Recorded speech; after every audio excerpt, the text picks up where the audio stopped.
Hey, everybody. Welcome to another episode of Powerful on Purpose. And this is in the series, The Author Journey. I am your host and your speaker for today, Leslie Capps, the founder of Author in 30. And we've been talking about the 4 decisions you need to make before you write a word of your nonfiction book. I believe these decisions, some of them also cross over to fiction territory, but in this podcast, we are really focused on nonfiction, getting books out that you can use for your business, right? Attract clients, improve your visibility, get credibility, little things like that.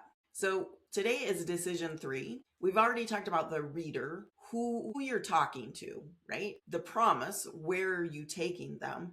And if you think about the journey, now this is the third part of a structure. How do you get them there? So your reader, they're getting in your car, and who are they? Where do they want to go? And where are you taking them? And now the structure is how you're going to get them there. This is one of the most important things I see that authors either disregard or put off to the side or don't work on enough. If you get structure right, I can almost guarantee you the writing will be simpler and faster because you know what goes in each chapter. You'll know the sequence once you get the structure down. So yeah, because you have the content, you have the experience, you have the stories. And often too much content is harder to manage than not enough content. Recently, I worked with someone who came to me with 50,000 words and said, I don't know where to go from here.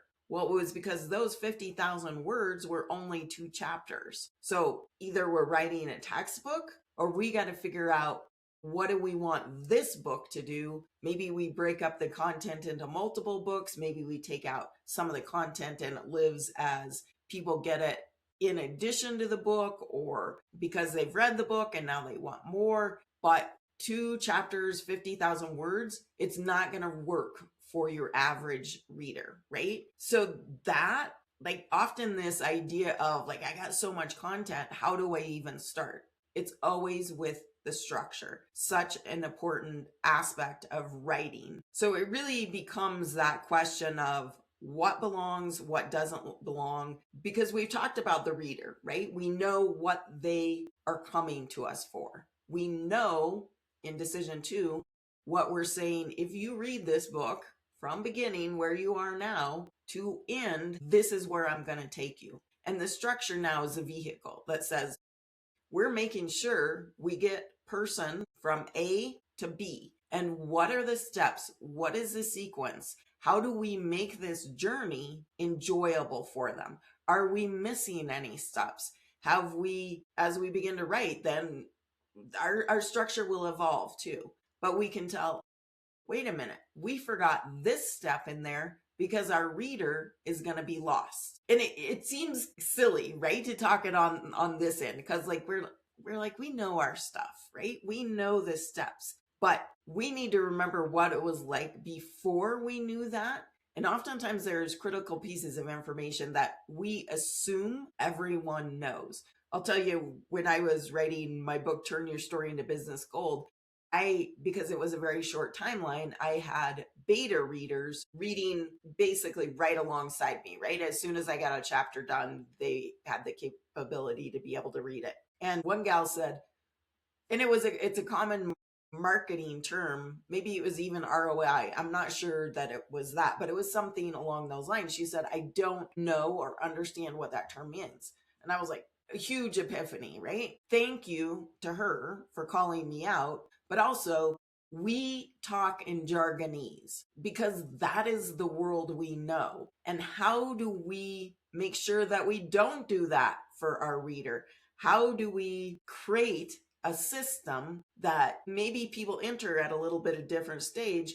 We bring them all up to speed so they can understand the rest of the book. So that is really what structure does. Because at the end of the day, you really need a system to take all that content and help you create a workable plan to get to a book that doesn't take 3 months 3 years, 10 years. So that is what structure really helps you do. When you get the structure, now we understand where I'm going with this book, what I need to do to fill in the gaps and fill in the space. I could probably hammer on structure, right? I just feel like it's such an important thing. Structure in speeches, in books, in this creative endeavor, because I always hear people say, just start writing. Nope, it never worked for me. And I've met very few people. There are some, and God bless you, there are some, but very few people that doesn't do anything other than create a huge mess at the end where we're going,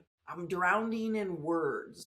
What do I do now? So setting up the structure, huge decision about how we do that, what it's going to look like. Knowing that the other thing I want to reassure you about is sometimes we think structure is rigidity, and it actually gives you more flexibility. Realize it will change and morph as you do, but having that structure, it allows me to, I do audio to text. It allows me to pick and choose my chapters, right? Because I know what each chapter goal is and what I'm supposed to talk about within that chapter. So I wake up one morning super juiced about chapter 6. I can do chapter 6, slot it in, and know that I'm not going to have to now, what should I come up with before that? What should I come up with after that?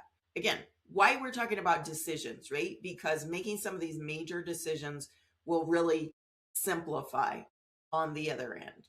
All right, people, enough hammering on decision 3, structure. Big fan of structure, and so important, especially if we want to move forward on a book project, right? You need some type of structure. Having it on the front end makes writing simpler and easier. So take that with you. We'll come back next week for the 4th decision. How are we going to finish this book? So we've got all this stuff, right? Then how are we actually going to make a plan to finish? That's probably right up there in importance. All right, catch you on the other side.